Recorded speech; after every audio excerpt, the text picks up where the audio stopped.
Peace and blessing, my brothers and sisters, by the grace and mercy of the Almighty Father. And today we would like to talk about this movie called The Exorcist, directed by William Friedkin, which came out around 1977, which is based upon a real, true situation, which maybe some people don't understand that. This is based upon a true case that goes back to around 1949. A true experience that happened to this 13-year-old boy by the name of Robbie and his family who were living in Maryland, who his aunt, if I'm not mistaken, introduced him to a Ouija board. Around January the 15th, 1949, strange things began to happen in their house in Maryland. Family noticed a lot of different noises such as scratches and dripping. Robbie's parent desperately tried to find out the cause of these noises, but they could not find out anything. 11 days after the strange noises started, Robbie's favorite aunt died suddenly. Robbie continued using the Ouija board, but now it was mostly to contact his aunt. When the aunt died, the scratching noise then stopped. It was at this time that the noises started, but in Robbie's room. The bed would shake. The table would move across the room. Vases would fly through the air. Even Robbie's desk at school would move without explanation. Of course, Robbie's parent took him to see a psychiatrist, but that was not the issue of the matter. The issue of the matter was Ephesians chapter 6, verse 12, okay? That Ouija board is a device used to evoke the ancient demons from the demon world. That's why you got to be careful about even certain symbols that you wear, such as an ox or a cross. These symbols as well, they attract certain vibrations and certain energies, just like plants are affected by certain music, like rock and roll and jazz, because there's a spiritual force connected with everything that we're dealing with. So concerning this movie, The Exorcist, and we're calling this sermon, The Demonic Forces Are Here to Kill, because that's what time it is, and that's what vibration that is walking on this earth, inside the physical vessels of man, woman, and child, in high and low places. Even these forces are sleeping in the bed right next to you with your so-called wife, or rather your husband. And these forces are getting inside the minds of the children. That's why the kids are behaving the way they're behaving. And our only protection against these vicious ancient forces is the Supreme Creator, which many of us don't believe in the Supreme Creator. That's why the demonic forces are given the opportunity to use us and to destroy us. But concerning this Exorcist movie, which came out from 1977, when they were creating this movie, what they really were doing, they were evoking the demonic world. Okay, the prince of the demon, the prince of the air, that's recorded in Ephesians chapter 2, verse 2. When they were creating this movie called The Exorcist, the camera equipment caught on fire mysteriously, and nobody was even there. 9 people died while trying to make this movie called The Exorcist. The actor by the name of Jack McGallis, he died in this film, and then he really died after he completed his film shooting. An assistant cameraman, his newborn baby died. Men were dropping dead just standing right behind the camera. The music score man named Marcel, he stated that they were playing around with something that he should not have been messing with. They were evoking the demon world, brothers and sisters. Ancient evil spirits, renegade spirits, demonic invisible forces. These forces will kill you.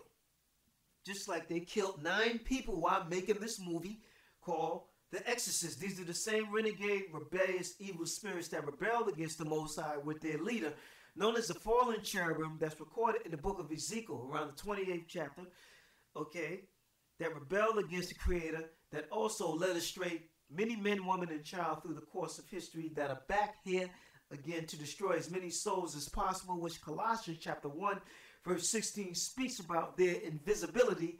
They can see you, but you cannot see them. That's why the Almighty Creator stated to us in the book of James chapter 4, verse 7, for us to submit yourself, therefore, unto the Most High, creator of the universe. Resist the devil, and he will flee from you. But in many cases here today, a lot of us are resisting the Most High and embracing the devil. And this evil forces got a lot of control over the woman mind of our nation, which Brother Enoch speaks about these invisible, demonic, satanic, renegade, rebellious forces, which at the end of the course of their rulership, they're going to be severely punished. This is Enoch 69 chapter and the 12th verse. And it states this, my brothers and sisters. This is one of the evil, rebellious, renegade spirits that shall be harshly punished. And the fifth was named Castajah. This is he who showed the children of men all the wicked smiting blows of spirits and demons, and the smiting blows of the embryo. What is that talking about?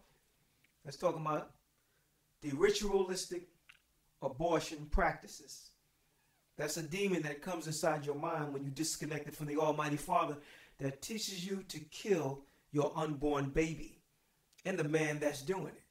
It said demons and the smiting blow of the embryo in the womb, that it may pass away, and the smiting blows. You see, it's all about repenting and making peace with the one that hath created us.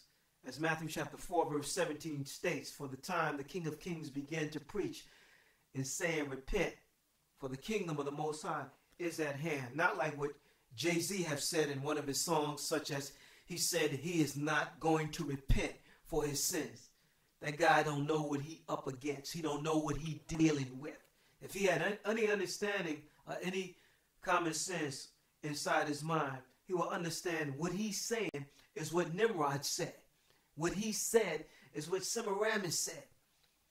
What he said in one of his songs, that he ain't going to repent for his sins, that's the same thing that the Babylonian, the Persian, the Egyptian Empire, all of them said the same exact things. And what was the final analysis of these ancient evil pagan heathens in the past? They all was put to flight. They was put to dead. The empire was crushed. Okay? So let us go to this clipping from The Exorcist.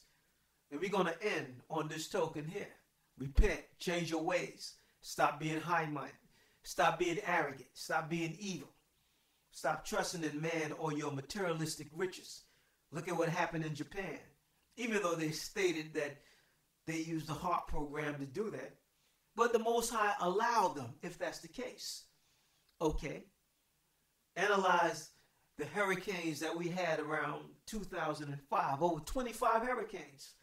You see, look at what's happening all over the earth for the humble brothers and sisters. And let us take a reality check before a big fat boulder rock meteorite come busting out the sky and smash us down to ashes. So let us go to this video for confirmation to let you know this is real. This is no joke. Okay, the invisible world is nothing to be taken lightly. Time is running out. What Jay-Z saying is not going to amount to a bowl of beans in the final analysis of all this wickedness. Peace and blessings. It deals with very heavy forces, and I was a little worried about what that would mean to work with those. Of course, on a 15-month schedule, as we had, you certainly expect the laws of probability would presume that certain things would happen. But in my 32 years of making films, I've never had a set burn down. And we did on The Exorcist. Well, we had a fire that's still a mystery. The set caught on fire one weekend when no one was there. I remember that was terrible. Shut down. I think it shut us down for about 6 weeks. They never did find the reason for that either. They couldn't find an electrical problem. They couldn't find an arsonist. Just through attrition, I think there was 3 or 4 people died. There were a couple of unfortunate deaths during the filming. There were 9 deaths, which is an enormous amount of deaths connected with the film. Some very directly, like the actor Jack McGowan, who gets killed in the film, completed shooting and died It's very simple. If you have a production that lasts 2 weeks or 3 weeks, nothing happens. But if you have a production that lasts for a year or 9 months, a lot of things have to happen. Accidents one way or the other. Max von Sydow's brother died. The assistant cameraman whose wife had a baby during the shoot, the baby died. The man who refrigerated the set died. The young black night watchman. And these weren't casualties from stunts or things like that. These were kind of men standing behind a camera all of a sudden, dropping dead. Of course, it always makes for great stories about what happens, if it was cursed or whatever. It's very good for publicity, but if you don't believe in devil, you don't believe in curses. Simple. But there was definitely a feeling that it could happen. We were playing around with something. I even felt it. I felt around, I was playing around with something I shouldn't be playing around with.